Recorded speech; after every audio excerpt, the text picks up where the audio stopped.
This is the moment you've all been waiting for. Ladies and gentlemen, we are back at it with another episode of Talkin MMA. This is episode number 10.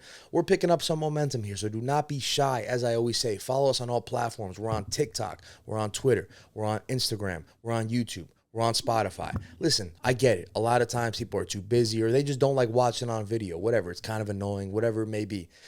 If you just want to listen, strictly listen, check me out on Spotify. It's the exact same name as a YouTube channel, Talkin MMA, which, by the way, let me just say this now. Full rebrand. So if you've been looking for Stupendous Sports, looking for my videos, looking for my podcast clips, breakdowns, whatever the case may be, it's Talkin MMA now. So the name of the podcast that it has always been under the banner of Stupendous Sports, the whole channel is just named Talkin MMA now. It's direct, it's to the point, and that's what we do. We're talking MMA always. So again, it's something that I think was just appropriate for the channel. One quick thing I want to say as well. If you're a fan of anything TV, anime, movies, whatever the case may be, anything that you enjoy on a television except for sports, with the exception of sports, check me out on a podcast with my friend. It's called The Culture of Entertainment. First podcast is already out, so check us out on there if you're interested. If not, if you just love MMA shit, then fuck it, check me out as well. You know, we're here already, so let's get right to it. We got a lot to discuss. It's UFC London. Speaking of UFC London, if you're following me on Twitter, which I could pull up the tweet right here, it says, I was 5-1 this past weekend. Last weekend, I was 6-0, 5-0, 5-0. Again, I'm trying to predict the exact outcomes. It's a bit tougher. If you want to get into all that shit, follow me on Verdict MMA under Talkin MMA.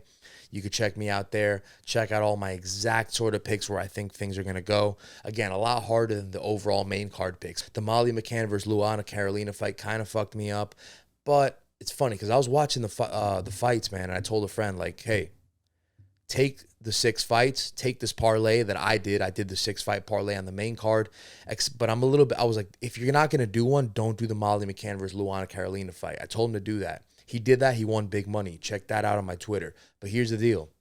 I didn't do that. I fucking lost out on a decent parlay. It wasn't a lot. But, yeah, you know, Luana Carolina fucked me up. I don't know why I picked her. I should have just picked Molly McCann, but I don't know. There's always like an underdog win on the main card, so it kind of messed me up. Whatever the case may be, I am 10-1 on the Talkin MMA main card picks. Check me out on there. Put your picks on there. Rely on me. Put your money on me. I will make you money, I promise you. If you have a problem with it, if I fuck you over, I'll hear it in the comments. You know what I'm saying? So, again, as always, let's get right to it. We got a lot to talk about. It was a great weekend at UFC. We had what was perhaps the greatest UFC fight night ever. Again, fight night, not pay-per-view, according to the president of the company, Dana White. His words, not mine, but it is my opinion as well. To start off the card, we got Jai Herbert versus Iliotoporia. You know, we had the local boy in Jai Herbert versus Ilia. Ilia's a guy who, he's undefeated? Something along those lines. A guy I feel like is undefeated, right? Number 15 ranked in the lightweight division. Now, it's going to be interesting because today is Tuesday, where we are releasing this episode. Same day. But UFC also goes into the war room. Dana and the people go into the war room on Tuesdays, and they update the rankings. They get the new fights done. They look at all that stuff. So, I think today's the perfect day. So, Iliotoporia, I'm trying to pull up his record, El Matador. I'm a big fan of Iliotoporia. He's a guy who's from Spain. I was born in Spain, raised in America, lived in America my whole life. But, again, been to Spain many times. And, again, I was born in Spain. I'm a big fan of the guy. I wish he was full fucking Spaniard. I hate how he's like half Georgian because it's like, damn, I don't have anyone except for like Juan Archuleta and Bellator. But he's not in the UFC, which is fine. I love Bellator, love every promotion. And that's the beauty of this channel. Stick around because we're going to cover everything, man. ONE FC, Eagle FC, Bellator, UFC, Ryzen, whatever. We're going to cover everything. If it's big, we're covering it. UFC or not UFC. So, Iliotoporia, El Matador. And I say that because I have a Spanish accent. You know, I could flex like that. Yes, he is 12-0. That's what I was trying to get to. And, you know, I segued. I always fucking segue. My apologies for that. If you've stuck with us through the 9 episodes and now number 10, that you know that I segue a lot, but it's interesting segues nonetheless. So there's pros and cons to it. Here's what I got out of Iliotoporia in this fight. I got a few things, you know, a couple things out of him and a couple things out of the overall arc of the fight. What I got from Iliotoporia is this. It's a guy that when he's hurt, he's smart enough to know what he has to do to get himself out of that danger point. So again, he's a guy who was stunned. He was rocked. He got caught with a head kick real bad. Beautiful head kick from his opponent. And he was pretty much, he wasn't dead to rights, but the guy was on wobbly feet. He was on shaky feet. He did the right thing. He did something that a fighter should do when they're hurt. He put himself out of a position of danger. Whether that's whatever you have to do to get yourself out of that position where it gives you time to recover. It doesn't necessarily have to be what he did. You don't have to engage in wrestling exchanges. Whether it's you start circling the octagon, whether it's you actually do end up taking him down, whether it's you start clinching him like he did or go for that takedown attempt. As long as you give yourself time to recover, it's always a good thing. So what Ilia did in that fight, it showed me that if he's a guy that gets hurt against a guy who, you got to believe he's going to start fighting a lot of tougher guys with more power, more experience, more talent, more technique, more skill. He knows what to do if he's going to get stunned. And when you start facing better guys, the odds of getting hurt in a fight are going to go up a lot more, right? Because they're guys that can hurt you, right? Because they're better opponents. So Ilia showed me that he's a guy that he can take a shot, number one. And number two, again, to reiterate, he knows what to do to get himself out of that position of danger, to recover, to give himself time. And he did it beautifully. He ended up going for the legs. It took him 30 seconds or so there to actually take him down, but I ended up actually body slamming him in a beautiful manner, getting the takedown, getting him on the ground and doing what he does. The guy's a stud, man. Okay. But here's my issue with Iliotoporia. You're not fighting ranked guys yet. Okay. Listen, full transparency. I'm a diehard MMA fan. I did not know who Jai Herbert was. I didn't. It was good that they got him on the card. A guy give him some exposure. He showed some skill in that fight, whether he won or lost. He showed that he's got some good kickboxing. But I didn't know who the guy was. Fairly unknown guy, and I'm a diehard fan of the sport. So you're getting rocked by a guy like that, and it's something that, and again, you guys could say, oh, you don't know who that is, whatever the case may be. You're not a diehard fan. I get it. I should probably know who Jai Herbert is. The thing is, if you're getting rocked by a guy like Jai Herbert, what's going to happen when you fight the Justin Gaethjes of the world? What's going to happen when you fight the Conor McGregors of the world? What's going to happen when you fight the Dustin Poiriers of the world, the Islam Makhachevs of the world, even the Bobby Greens of the world, who is a far better kickboxer than Jai Herbert? What's going to happen? Are you going to be able to recover? Because those guys are smarter at putting their opponents away. Just like you're smart at knowing what to do to recover when you're hurt, those guys are far smarter than a Jai Herbert in knowing how to put you away when they have you hurt. And that's something that Jai Herbert didn't necessarily do well in this fight, but he didn't necessarily do it wrong either. He just didn't finish the fight. You did a good job. But it makes me wonder, again, couple outcomes I took from him. The guy could take a shot, and number two, the guy's smart enough to have the wherewithal of what to do when he's hurt. But my overall take of the fight is what's going to happen when you get rocked by a guy of more talent. And I'm not talking about Paddy Pimler, because I think him and Paddy are in the same boat, and that's something we're going to talk about in a couple fights. I think it was a third fight, so we'll talk about that in a couple minutes. But it makes you wonder, And again, I was born in Spain, man. I'm a fucking Ilia fan. Forget about Georgia. It's all good. He's 100% Spaniard as far as I'm concerned. I don't even bring the Georgia thing into the equation. No disrespect to Georgia, equality, all that stuff. I'm all for it. But Georgia, man, I mean, you're from Spain, bro. That's the Spaniard flag's on the left. Like when he shows his flag, the Spaniard flag's on the left, right? With the exception of like fucking Asia, don't they go from left to right in every country? So Spain's first. Fuck it, Spain's first. Doesn't matter. Molly McCann versus Luana Carolina. Again, guys, I go into these soliloquies sometimes and it's too much, but they're interesting soliloquies, so don't worry. Molly McCann versus Luana Carolina. If anything, that fight exposed something in Dana White's eyes. Dana White might have been in the stands and, Molly McCann lands this incredible, knockout of the year candidate for in a flying elbow where she just fucking lands it flush on her chin, puts her out. And again, Paddy Pimlet said this in the post-fight interview, and I got to agree with 100%. I mean, how many females are you seeing doing that with the exception of like a Valentina Shevchenko? Now, granted, I know she did it like one fucking time here, but how many females are you seeing with the exception of like a Valentina Shevchenko, Amanda in her prime? Not even Amanda in her prime, because I would have to go back and check that. How many females are you seeing just put girls flush out like that? And I'm not talking about multiple times. I'm saying just once. I'm saying just once.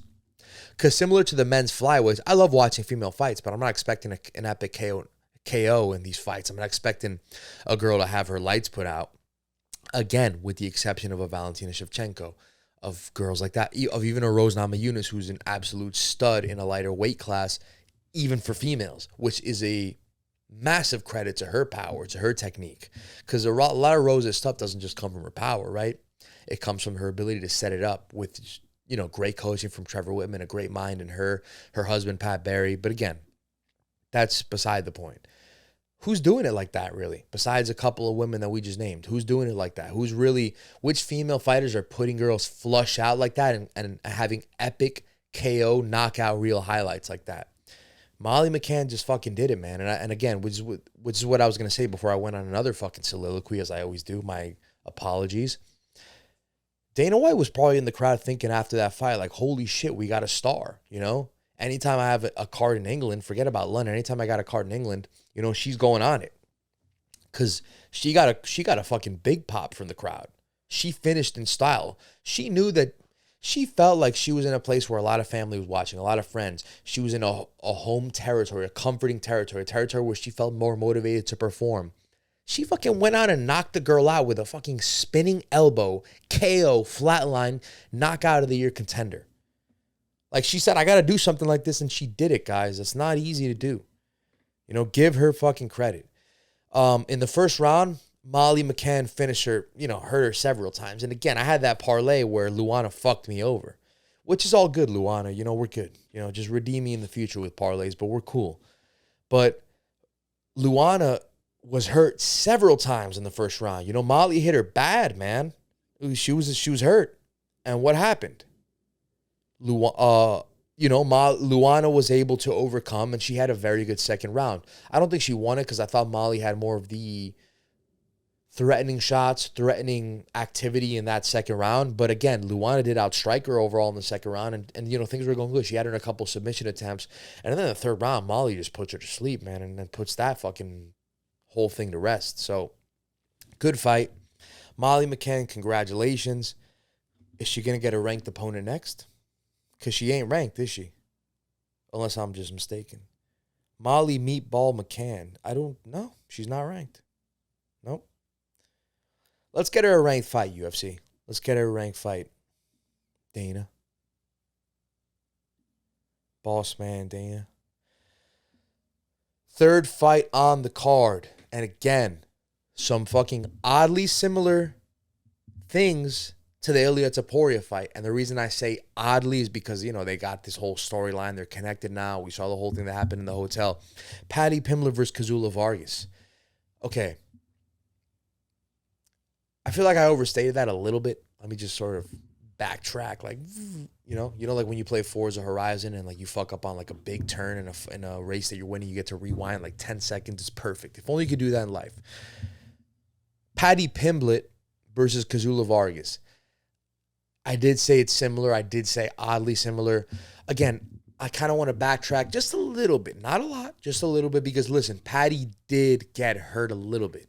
But he wasn't nearly as hurt. Paddy got a little bit stung. But was Paddy, like, wobbled? Was he, like, fucking out of it? No. Not even, like, 20% of what Iliotoporia was when he got hit with that head kick. But, again, Paddy got hit with a big shot.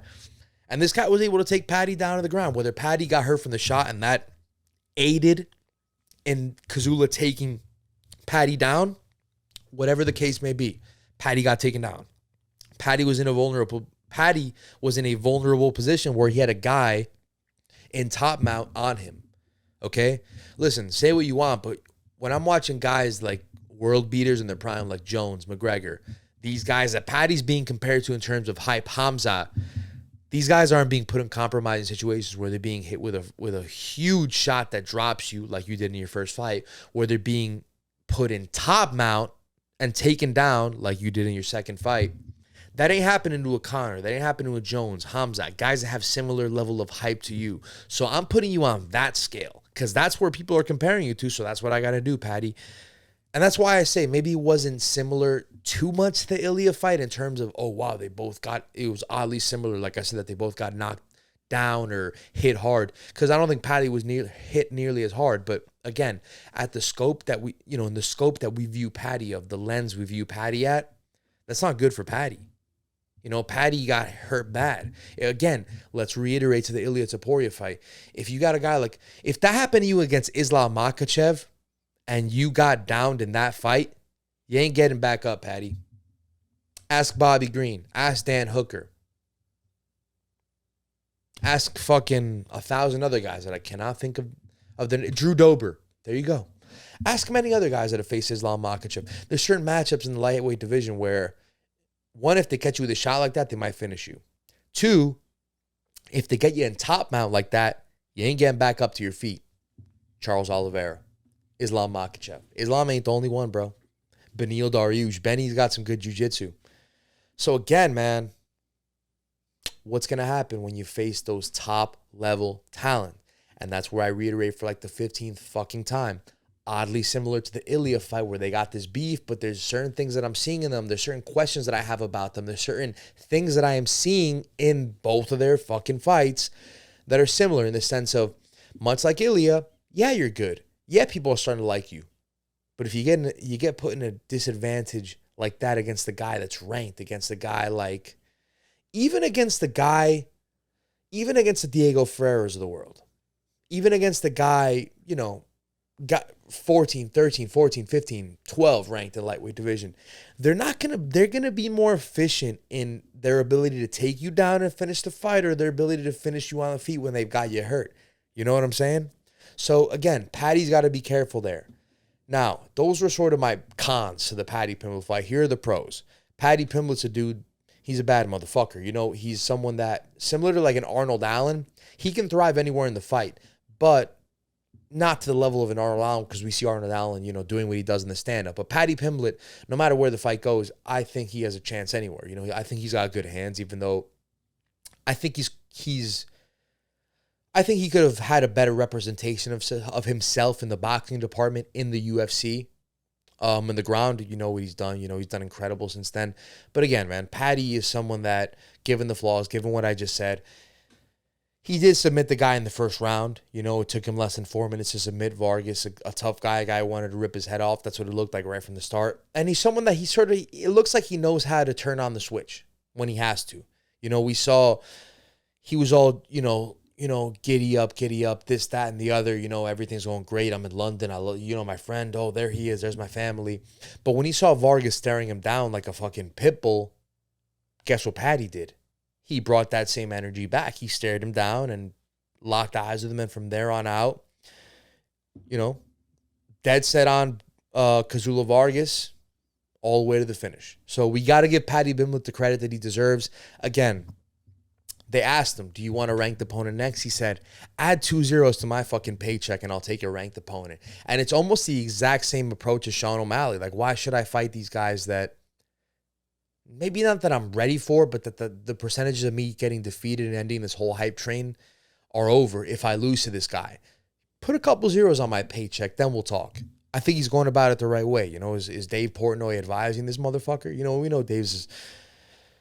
I'm joking, but we know Dave Portnoy is a smart dude, a smart guy in terms of making money, putting out a name for himself, his brand. So maybe, Paddy took some notes from Dave Portnoy in the Barstool headquarters.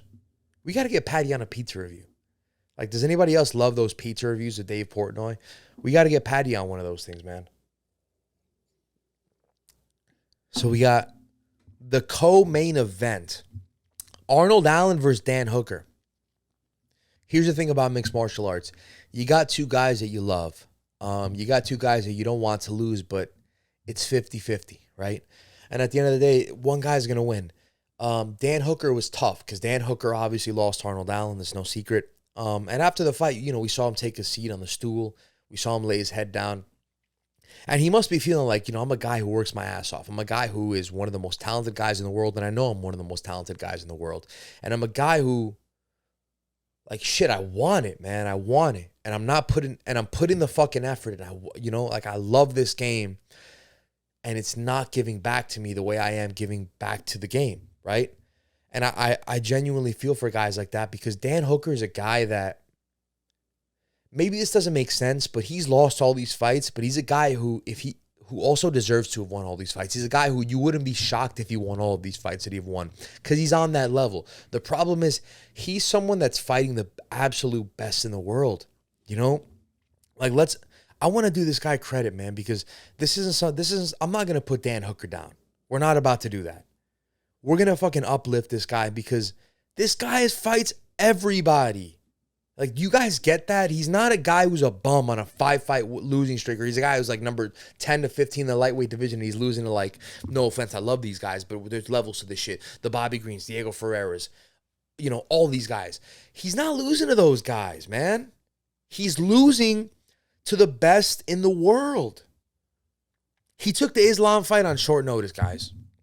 Lost to Islam. Are you going to blame him for that?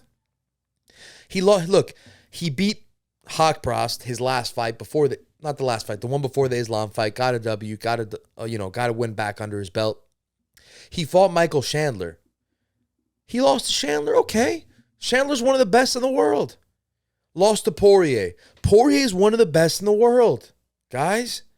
He beat Paul Felder. He beat Ali Quinta. He beat Michael Vick. Or James Vick, rather. Beat Barboza. Come on, guys. Because the reason I say come on, guys, is that I've seen fucking slander on this man on Instagram. Oh, hot take, Dan Hooker's overrated. Where's Dan Hooker go from here? Does he stay at 145? Does he stay at 155? I don't know if he has a place in any division. Not true. He's facing the best guys in the division. He's like RDA, man. RDA was in a time, you know, there was a stretch where RDA was losing some fights that maybe he wasn't supposed to lose, or RDA was losing more fights than maybe he would have wanted. But guess what? When you go back and look at all those fights RDA lost, he was fighting the best of the best. And anytime he fights anything less than that, he wins. Dan Hooker's the same guy. Don't fault Dan Hooker. Dan Hooker, he's a dog, man. And there's something there's something to a guy accepting fights on short notice. There's something to a guy saying anytime, any place. He's like the new Donald Cerrone, man. Listen, Dan Hooker, bad guy. Bad man. We got to put some respect on Dan Hooker's name. Now we get to Arnold Allen. Where does Arnold Allen go from here? You know, Arnold Allen's a guy who, again, because I say again, because we talked about it similar to Patty, but this dude's like on crack with that shit. No matter where the fight goes, Arnold Allen's going to have he's going to thrive. If the fight goes on the ground, this guy is nasty in the submission department, can get you in a submission standing even. So forget about the ground. You want to talk about submission department anywhere in the clinch, standing, on the ground. Arnold Allen's your guy for that. In the stand-up, the guy's got power. And here's something that I said, I said, the main thing that I said leading into the Arnold Allen versus Dan Hooker fight was, this is going to be a fight. It's not going to be two guys tentative. Oh, they're feeling each other out. Leg kick here and there. Circle the octagon. Jab, jab. Circle the octagon. These guys are going to fight. They're going to go up face to face. They're going to fucking punch each other in the face. Leg kick. It's going to be a physical fight from the start. It's going to be an embodiment of what mixed martial arts is from the start with those two guys. And I said that.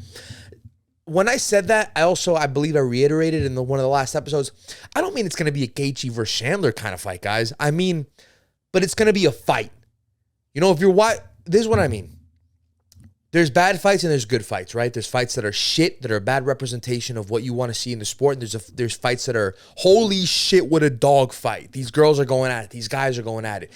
But then there's that middle ground where it's okay if you're watching a fight with a friend and you're trying to put him onto mixed martial arts and that fight's on, you're okay with it. It's not doing you bad. Whereas like one of those fights where guys are tentative, that's doing you a disservice to what you're trying to show your friend, right?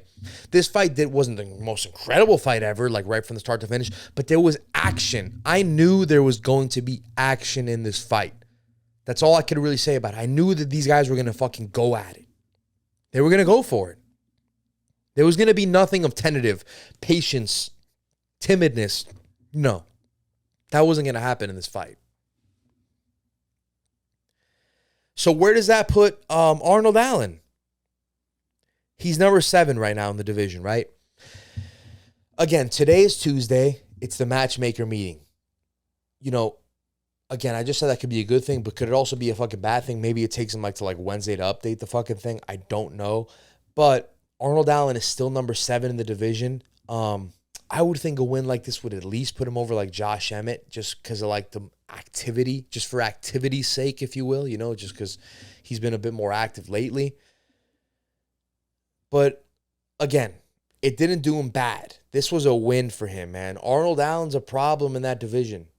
He can take this fight anywhere. Wherever this fight's got to go, he could take it. So he's a fight that I anticipate a lot of people don't want, man. Look, last episode, we ran through the whole division, right? And I said that Bryce Mitchell and Arnold Allen are in a very unique position, because here's why. Max and Volkanovski, we got to believe that's going to be next after Korean Zombie versus Volkanovski, just because it's what has to be fucking done, right? So that you got to believe that's going to happen next. Eventually, it's going to eliminate both guys. So that means Arnold Allen, he's going to have to take another fight or two before he fights for the title, but he was ranked number 7. What do you expect? But again, that'll take Max out of the equation, or Volk eventually. There will be a clear-cut 145 king. Brian Ortega lost for the title twice, fought for the belt twice, lost twice. Yair Rodriguez just lost to Max, proved he's not there. He's not with those guys. Korean Zombie, again, we're about to find out. Again, I believe he's going to lose to Volkanovski. This is a crazy sport. We don't know what's going to happen. Korean Zombie could definitely win the fight, but I don't think so. I'm almost not even interested in this Korean Zombie versus Volkanovski fight. It's weird, man, just because I think Volk's just going to walk through him. I don't think it's going to be a big problem for him. I know MMA math doesn't work, but look what Brian Ortega did to him, right? Then look what Volk did to Brian Ortega. Look what Max did to Brian Ortega. There's levels to this shit. Calvin Kattar.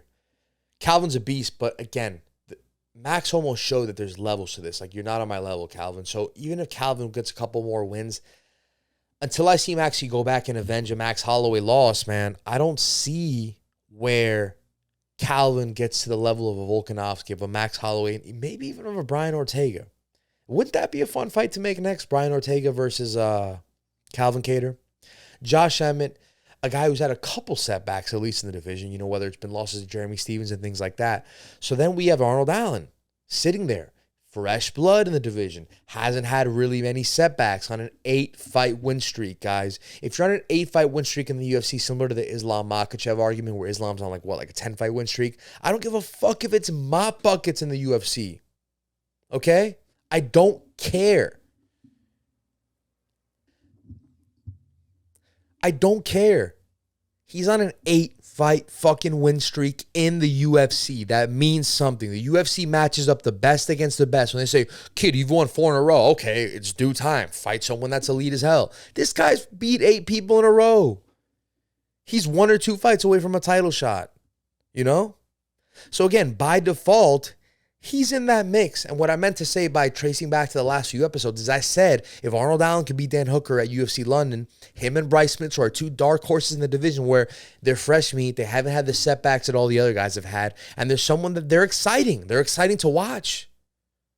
Arnold Allen and Bryce Mitchell are going to be in the top 5 soon. They're going to be the new age of contenders at featherweight for the UFC. Book it. Tom Aspinall versus Alexander Volkov.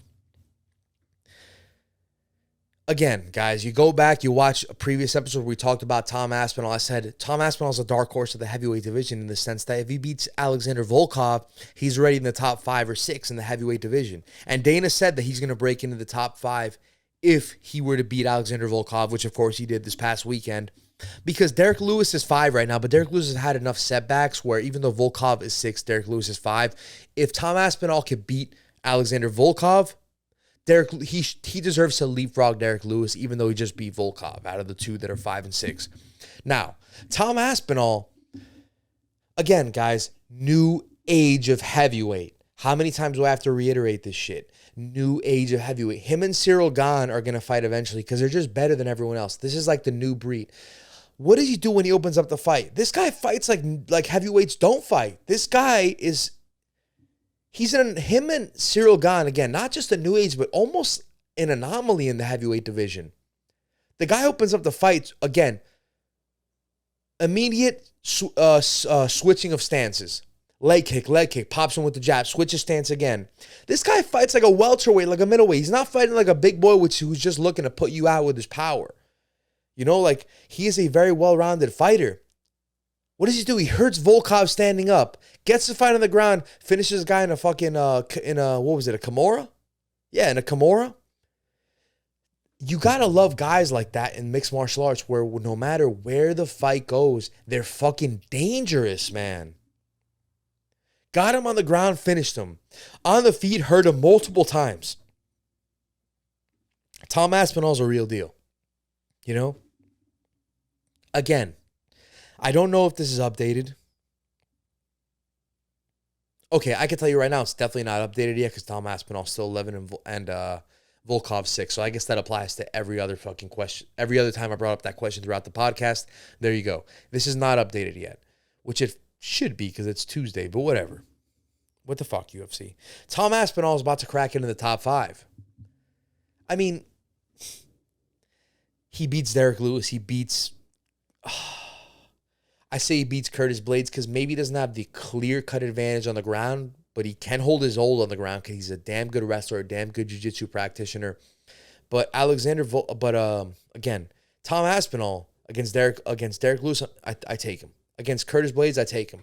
Against Tuivasa, who again is sort of a one-dimensional fighter, you know he's a guy who's going to look to knock you out. I take him against him. Against Stipe, you might even take him against Stipe, man. That'd be a great fucking fight, him against Stipe. He called out Tuivasa, so that's what we have to assume could be next. I think he beats Tuivasa. And then that leads us to just the number 1 ranked guy besides the champion and Cyril Gane.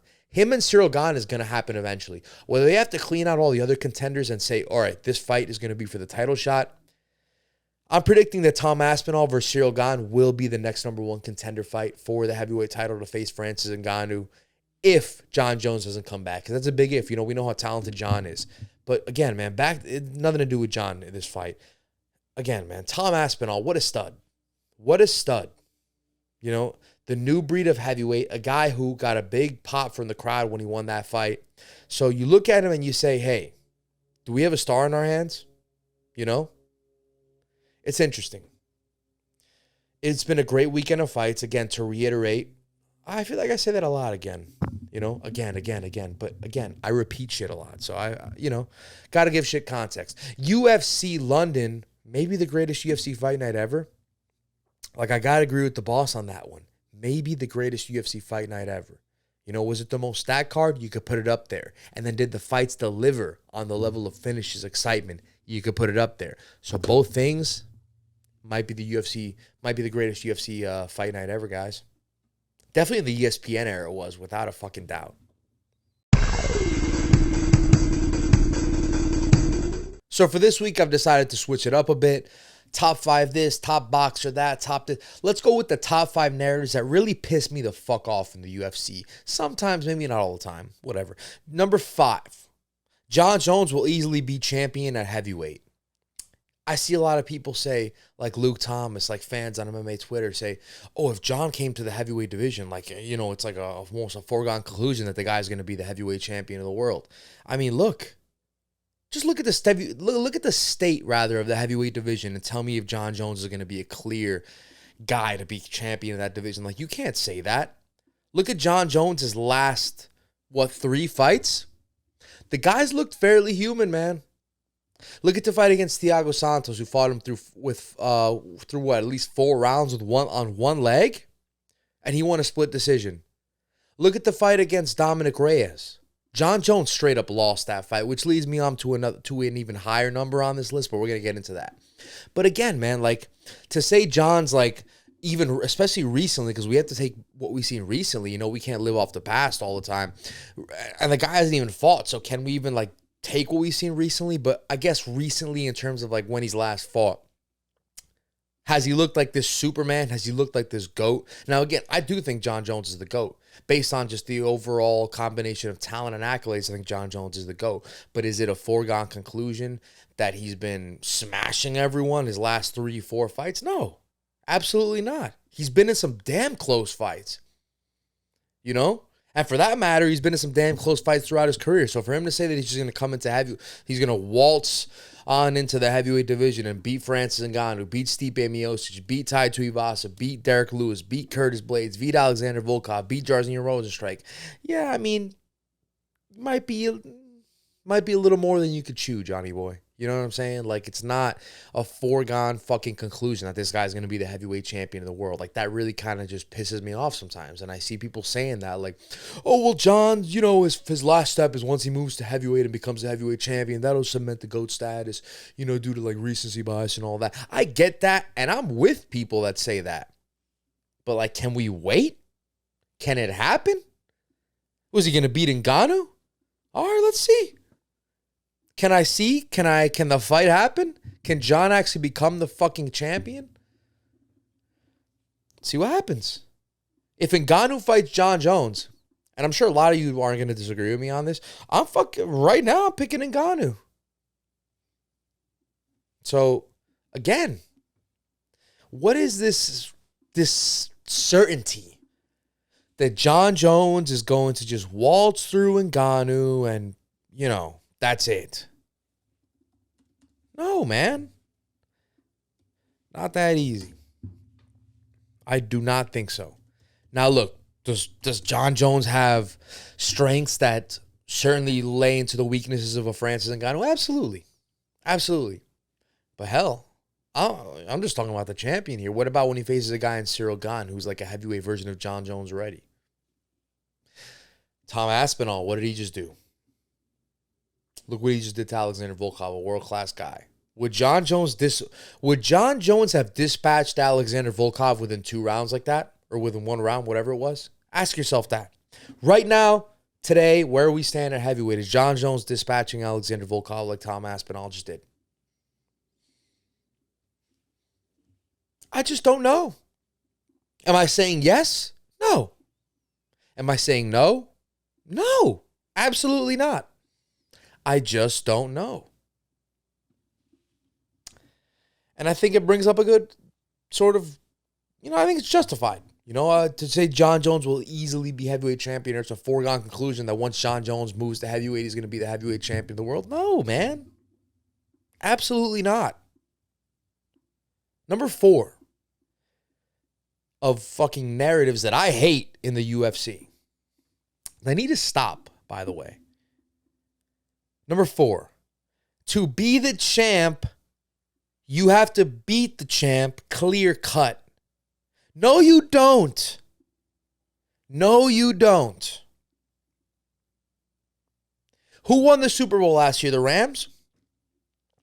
So next year's playoffs, when we got the Rams versus the Buccaneers again, or we got the Rams versus whoever it is, the Packers, whatever. What, the Packers and the Buccaneers have to beat the Rams by 5, 6, 7 points? 1 point isn't enough? You didn't do enough to beat the champ? How about in the NBA? How about in the NBA? Who won the championship last year? The Milwaukee Bucks.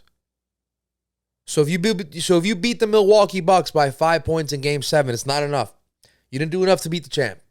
It's got to be overwhelmingly good. Now, I get it. Tomato, tomato. You know, basketball, football, MMA. I get it. But if we are to consider MMA under the scope of a sport, shouldn't I be thinking this way? Look, you win a fight, you win a fight. Whether it's against a champion, a ranked guy, an unranked guy, a scrub, a stud, whatever. You win a fight, you win a fight. There's no one in this, to beat the champ, you got to win 4-1. Hell no. And again, that's where I was hinting at before. Dominic Reyes ain't Jon Jones. We've seen that in the last few fights. I think we've sort of seen the real side of who Dominic Reyes really is at the top level of sport, against the upper echelon of the sport. No disrespect to Dominic Reyes, a very good fucking fighter, but we've seen it. We've seen that there are levels to this. And from the aftermath of the Jon Jones versus Dominic Reyes fight, you know, after seeing Reyes fight again, It makes me think that it was more of a bad night of the office for Jon and an incredible all-time night in the office for Dominic Reyes. And that's going to make for a close fight sometimes. Whatever. But still, Dominic Reyes beat him. Dominic Reyes won the 3 first rounds of that fight. Can you really say, oh, Dominic Reyes eased up on the gas pedal in rounds 4 and 5 and Jon really closed out the fight looking like a champion? But that doesn't matter. Mathematically, Jon Jones lost 3 rounds to 2. Go to total strikes. Go to significant strikes. Go to any other metric you want in the first 3 rounds of Jon Jones versus Dominic Reyes. Dominic Reyes won the first 3 rounds. Therefore, by process of, I guess not process of elimination, but just by fucking math, Dominic Reyes won the fight 3-2. That's it. If you win a fight and if you're down 0-3 on rounds, and then you come out and have this dominant display, that doesn't mean you won the fight. Sure, I mean, if you 10-8 him 2 rounds in a row, 4 and 5, but Jon Jones damn sure didn't 10-8 Dominic Reyes in the rounds 4 and 5. Can you argue maybe round 5 was a 10-8? Okay. Argue that. But you're only arguing. You're not even declaring, saying confidently that 1 round was a 10-8. You can argue that 1, not 2, 1 round was a 10-8. Again, it's like the Yoel Romero versus Robert Whittaker fight. I had Yoel winning. I thought Whittaker won 3 rounds, but guess what? I thought Yoel had 2 10-8 rounds in the first one. I thought he did more damage. If it was a fucking 25-minute street fight with no time on the clock, but it just so happened to go 25 minutes, Yoel put Rob in the more compromising positions. But we can't apply that same thing to the Jon Jones fight because that Jon did not put Dominic Reyes in those hugely compromising positions. Jon never did he have him hurt, stunned, wobbled? No. Like what Romero did to Whittaker? No. Was he walking him down and clearly winning the fight and wearing him down? Yes, but he was not dominating him and he was not hurting him too much. Taking him down, Dominic Reyes popped right back up, which again is a hint at what's coming up next on the list. Or not next, but, one of the next 2 options. Everything plays into each other. Every candidate in the top 5 sort of plays a role in the other one. So it's an interesting sort of thing here. Number 3, Conor McGregor. Next for a UFC title shot, regardless of weight class, because we know that Conor McGregor, the buzz and the noise around Conor McGregor fighting Charles Oliveira. We know Conor McGregor went out to the latest Bellator pay-per-view and had a couple of interviews with some guys that maybe shouldn't have deserved to be interviewing him. I'm joking, but some guys that maybe nobody fucking knows about. Some local Ireland reporters that, they took the moment and they seized it, so credit to them. That was obviously a joke. But Conor did some interviews with some guys we never fucking heard of. Credit to them, and which is good, of course. And he said on these interviews that, hey, I'm fighting for a fucking title next to my next fight. Now, the specifications at the time were that he's fighting the 155-pound champion, the lightweight champion of the world, and Charles Oliveira. Those were the specifications from the hinting from a Dana White, the blatant statements from a Conor McGregor. That's what we had hinted at. That's where from some of the speculations from other platforms are saying Conor McGregor to fight for the title next at 155 pounds. Now we got Conor McGregor doing a pub talk, which is a great show on the Mac Life, great little segment of a show that they do. And Conor went on with the guy that runs the whole shit, and he said, I don't envision myself ever making 155 pounds again. And when I said that, I was like, you think? Has anybody seen Conor lately? Like, yeah, you're not going to make 150. Like, I fucking question whether you can make 185 nowadays with how thick this motherfucker's looking, how bulky this motherfucker's looking, how strong, ripped, whatever. Looked like he's had some good meals in his belly, but it looks like he's also hitting the fucking weight room, so that's good. But it makes you wonder. It made you wonder even before he said that. Is the guy actually ever going to make 155 pounds? And I think he just cleared that up again. So on the pub talk, Conor says, I don't envision myself ever making 155 pounds. Boom. There we go. That's probably a big indicator that Conor McGregor's never going to fight at lightweight ever again. Why should he? He lost his last 2 fights at lightweight. Last 2. 3 of his last 4. So why should he, right? You know what's crazy about Conor? let's say that we were not, today's what, March 21st, 2022? Let's say we weren't in March 21st, 2022. Let's say we were the day after Conor McGregor beats Eddie Alvarez at MSG 2016. Would you have ever guessed that I'd be talking about Conor like this, a downfall of in terms of in-ring? Because obviously we know the image, the money, all that's there for Conor. But in terms of just in-ring, getting wins, how he's doing in the UFC, would you ever have guessed we would have stooped this low in terms of talking about Conor McGregor, 5-6 years later? It's crazy, man. And the reason I say that is because, yeah, money could change a guy. But, guys, this guy was unstoppable when he was fighting Eddie Alvarez. Like, Conor McGregor on that night, why I still think it's the greatest title performance in UFC history, is because Conor McGregor made a guy in Eddie Alvarez who was a world-class fighter who has pushed guys like Justin Gaethje, like Dustin Poirier, some of the best guys in the sport in that division to the limit. Conor McGregor made that guy look like an absolute amateur on the night. He made him look like a guy who didn't belong there. But unfortunately, we're not talking about Conor McGregor in 2016. We're talking about Conor McGregor today.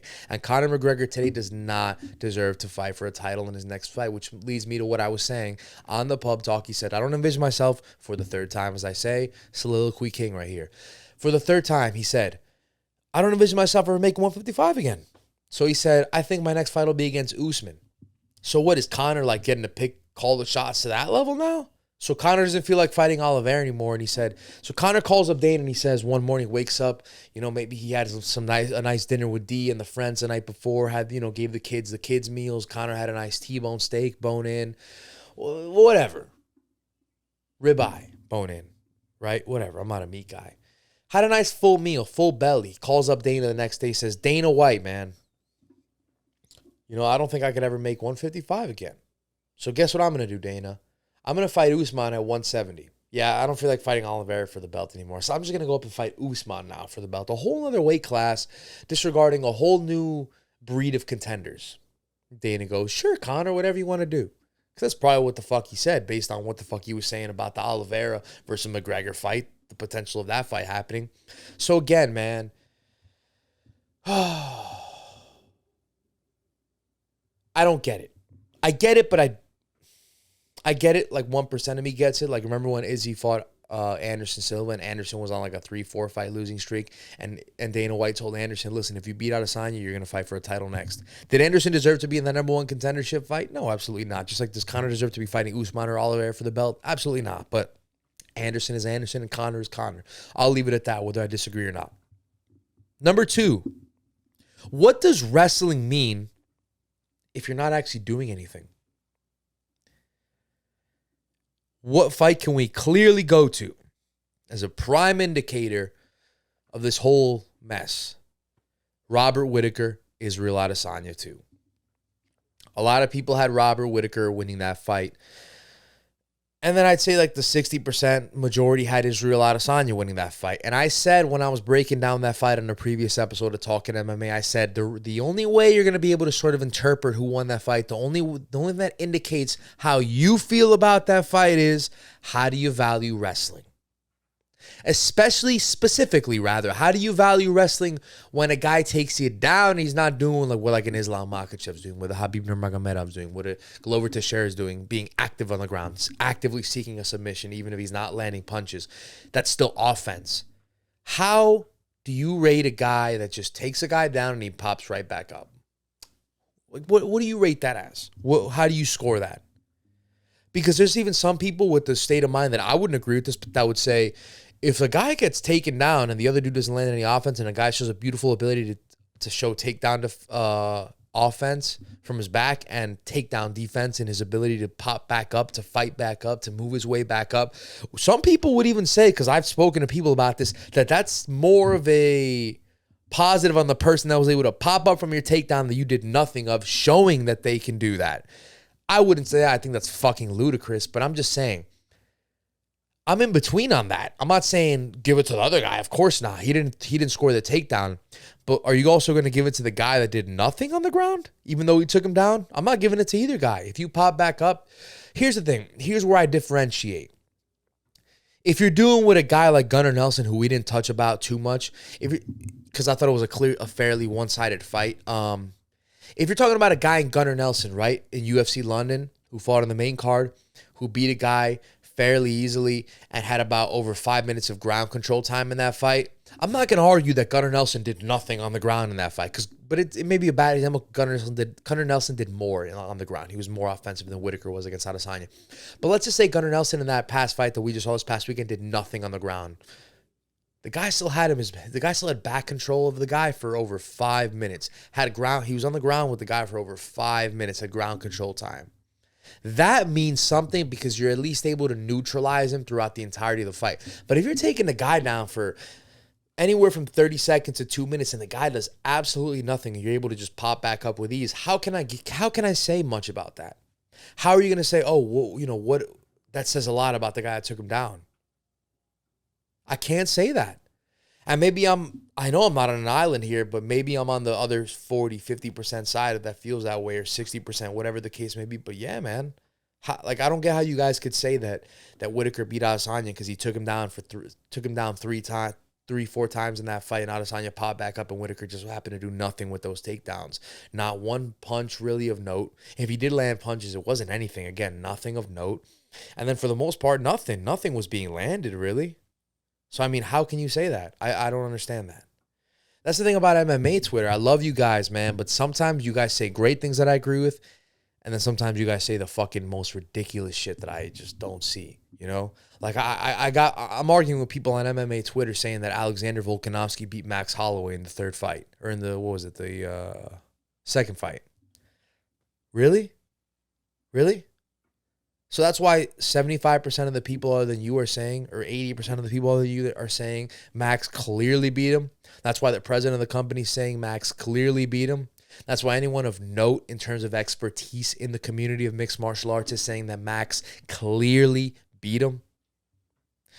Again, man, like, what the fuck are we talking about here? I bring this top 5 up in terms of narratives because these are things that I hear people saying, whether it's from the higher echelon of the UFC or people that just love UFC from afar, fans. I hear people saying this type of stuff, and I'm like, what are you talking about? Number 1, if you're down 0-2 but competitive, why can't you run it back if the guy is clearly the second best in the division? Now, do I mean like run it back immediately? No, I don't mean that. But look, we've been seeing that in certain cases. Look, I can watch Robert Whitaker and Israel Adesanya fight 7 fucking times. I can watch Colby Covington and Kamaru Usman fight 7 fucking times. I don't care. Again, UFC is under the scope of a sport, right? That's what we're treating it as, right? We know it's a fight game, but UFC is a sport now, right? That's what it is. In sports, people see each other more than 2 times. That doesn't have necessarily determine who the best is. If Roger Federer beats Rafael Nadal 2 times in a row, but they're both close fights, or one of them's close and the other one's, a little bit more lopsided, who's to say Nadal can't come back and beat him in the 3rd, 4th, 5th fight? Who's to say Colby Covington can't come back and beat Kamaru Usman in the trilogy? Hell, there's people that think Colby won the majority of rounds in the 10 fights that they won, in the 10 rounds that they fought. How about Usman versus Adesanya versus Whitaker? We just talked about that as number 2 on the top 5. A lot of people thought Whitaker won that fight. I don't agree, but again, I also said you're not crazy for it. It just depends on how you value wrestling in terms of them not really doing much with it. They just take you down. I would love to see Whitaker and Adesanya fucking duke it out 7 more times. Because what if Whitaker wins the next 2 and it's 2-2? What if Colby Covington wins the next 2 and it's 2-2? We have this norm of nothing gets past a trilogy. How about a 5th fight where it's 2-2? How fucking crazy would that be? How exciting would that be? And at that point, these guys know each other. So talk about bad blood. Talk about history, backstory. Again, this is one to me that is more of a hot take as opposed to all the other ones, but it's the one that I feel strongest about. I don't see why. In the NBA and the NFL, if somebody beats you twice, guess what? There's going to be another chance to see him again. Now, here's the thing. I'm not saying that if Colby Covington wasn't the clear-cut second best guy in the division, don't run it back. 0-2, he's not the clear-cut, then get the next best guy. Same thing applies to Robert Whitaker. But when it's a scenario where a guy like Usman or a guy like Adesanya beat the second best guy twice, but there's still somewhere room to say, oh, I could see a third fight where it'd be interesting. If they're clearly the third best guy or the second best guy in the division, why not? I'd rather see Brennan Moreno and Davison Figueiredo 10 times than see a new guy fight Davison Figueiredo for the title just for the sake of fresh blood. I'd rather watch Colby Covington and Kamaru Usman fight 10 times if Colby Covington is clearly the second best guy in the division. I'd rather have that than have a guy fight Usman that clearly isn't the second best guy in the world just for the sake of fresh blood. You know? Now, we're going through this in the middleweight division where Adesanya wants to fight Cannonier because he's fresh blood again. And I get that because you just beat Whitaker. But if Whitaker gets one more win, 2, 3 more wins, why can't he fight Adesanya again for a third time? Why? If Colby Covington, I'm not saying he can fight Usman immediately after rematch because, again, he just fought Masvidal, so he's not doing that. But again, why can't he fight Usman in 1 or 2 fights? If Colby beats Dustin Poirier and then he beats, let's say, Hamzat or Leon, why can't he fight Kamaru Usman again? Part of what the UFC's thing compared to boxing and a lot of things that just aren't succeeding nowadays, Dana White tends to put the best against the best always, regardless of circumstances. So who cares that you're down 0-2? If the circumstances are clearly indicating that these guys need to fight for a third time, regardless of one guy being up 2-0 or another guy being down 0-2, then fuck it, man. You know? And if these 5 things can get fixed in the UFC, I personally think the sport would be better. I think we'd be in a better place. I think fans would be a lot less bitchy. But what the fuck? This is just my opinion. Let's get into some MMA news. MMA news, rather. Mumbling like Brendan Schaub out here. For today's MMA news, we are going to our source, as always, MMAfighting.com, the best source for mixed martial arts news until my channel decides to make mixed martial arts news. But yeah, you know, how can I not be biased? On to the next one.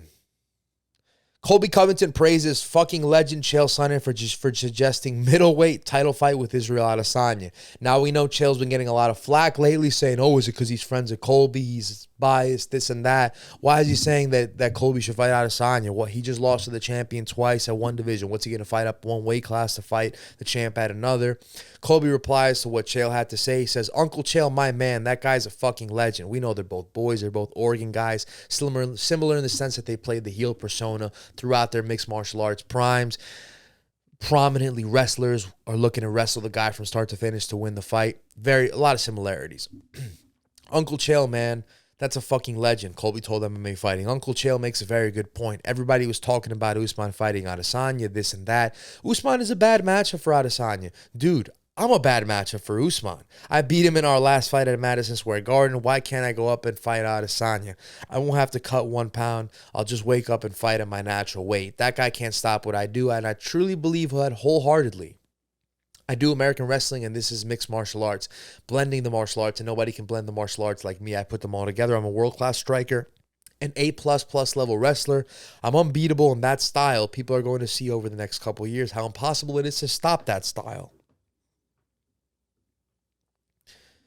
Interesting.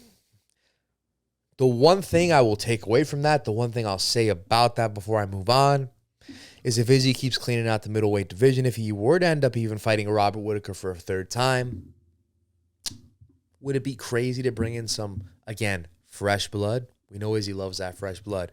Would it be crazy to bring in a new guy to fight for the title immediately, even though he's never won a fight at middleweight? Maybe. But what if Colby goes up to middleweight and beats one guy, one contender in the top 5, in the top 10? I think he could fight for a title right away.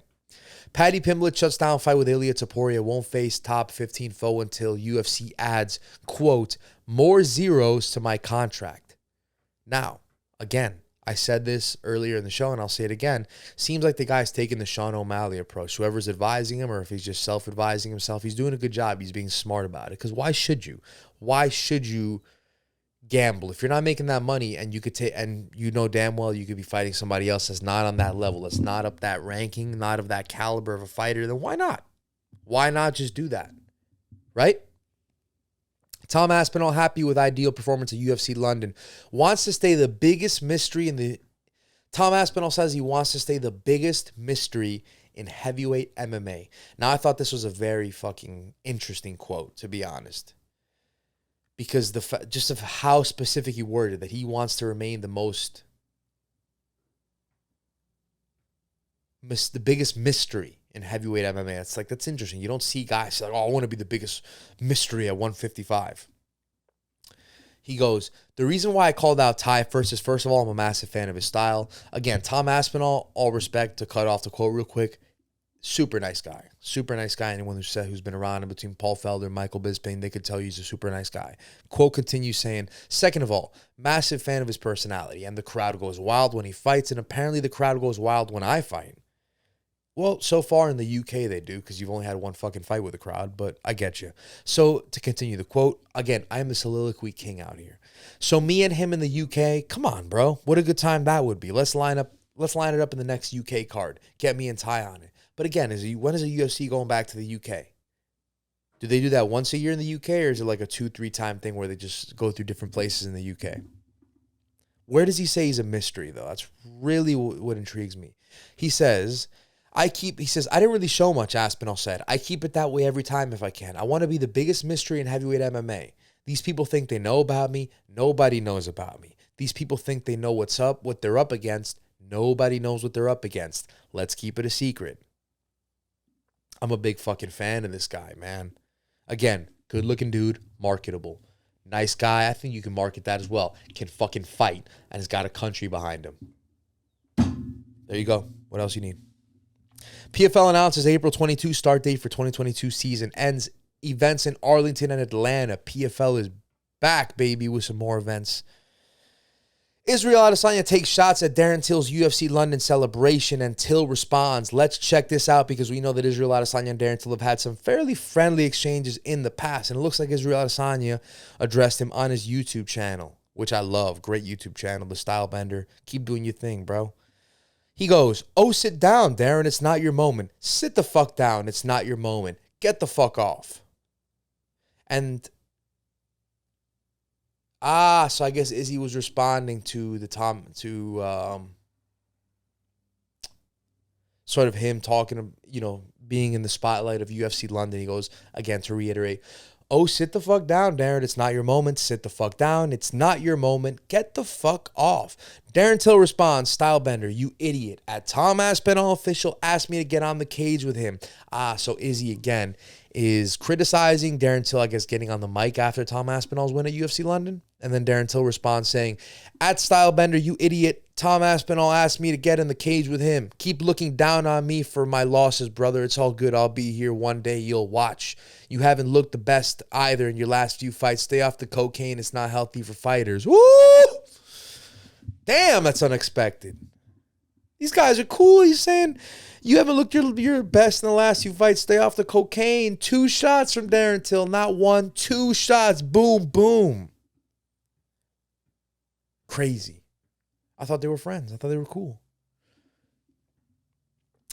Darren, like when you say something to somebody and then they start saying like 1,000 different things and they spiral it into like this whole thing, like soliloquies like I do, and you're like, whoa, what does that have to do with what I just said? I feel like Darren Till just did that to Izzy.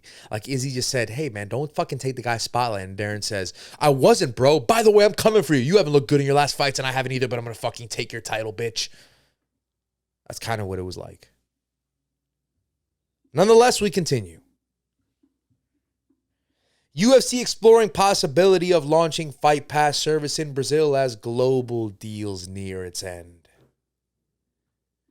Molly McCann says, me and Paddy Pimler are going to change the game after UFC London. Who can deny that after you saw the crowd pop that they got after each of their wins? Again, Molly McCann could be a big star in the UFC. Paddy Pimler could be a big star in the UFC.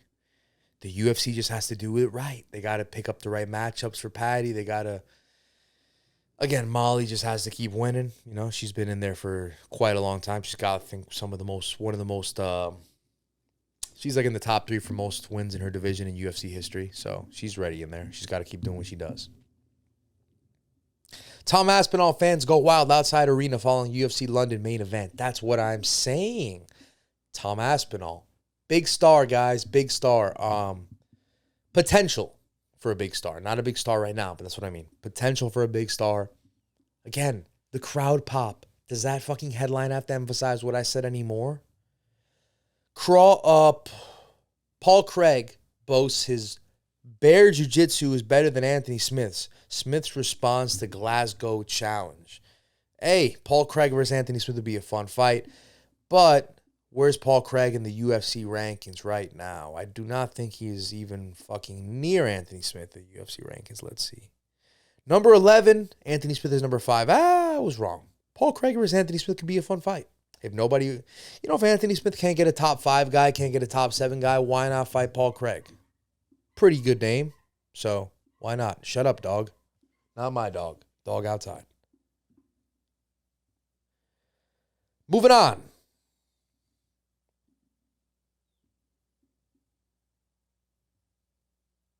Arnold Allen thinks it wasn't the best choice for Hooker to drop to featherweight. So Arnold Allen doesn't think it was the best choice for Dan Hooker to go to featherweight. Interesting thing he said there. Suggest move back up. Dana White sort of reiterated how I feel about Hooker.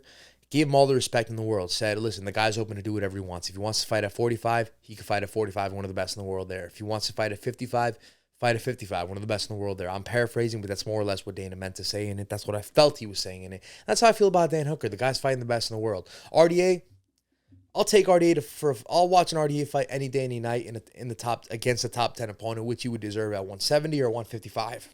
Same for Dan Hooker.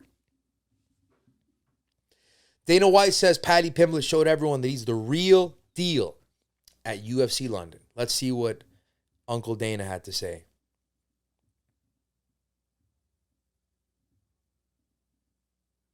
This week I was tired of hearing, oh, wait till you see his walkout. Wait till you see this and that. I was like, I want to see him fight. He needs to win, I agree. If Paddy's going to do anything, what he wants to do, he wants to be a big star on the platform he's on with Barstool Sports. He wants to be the next Conor McGregor. Got to win, buddy. I agree with Dana on that.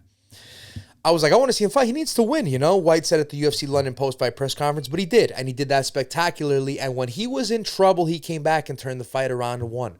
More odd similarities between him and Iliotoporia. I'll give you an example. On my Instagram, I posted the face-offs yesterday for the heavyweight fight. Aspinall versus Volkov did 120,000 views. Paddy's face-off did 1.3 million views, people. This kid is a fucking box office star. Whether his fighting keeps up to that, we'll see. The kid's a star. The main event of this card, and a guy who I said is no scrub and got a pop from the crowd, did what? 120K views for his face-off. And fucking Paddy, who's an unranked guy, not even the co-main event, did 1.3 million views. And can anybody tell me here right off the top of your heads right now, who's the guy that Paddy Pimblett fought at UFC London? I'll wait. I'll be fair, I don't even remember his name, and I fucking talked about him 20 minutes ago. I get you. I ain't a hypocrite. I got you. UFC London Bonuses. UFC makes history by awarding an extra $50,000 for every finish on the card. I saw that. Daddy Dana giving the bonuses out. He said everyone who got to finish on tonight's card is getting that extra fight bonus, $50K. Good shit. And I think that's a good positive note to end the show. On a positive note, this is Talkin MMA, guys. If you like the channel, if you are enjoying what you're seeing, if you could fucking relate in some way, just know there's more to come. Memes, interviews, breakdowns, highlights. You name it, I'm going to do it. And if you want something that I ain't doing that you want, shoot it in the comments. Reach out to me.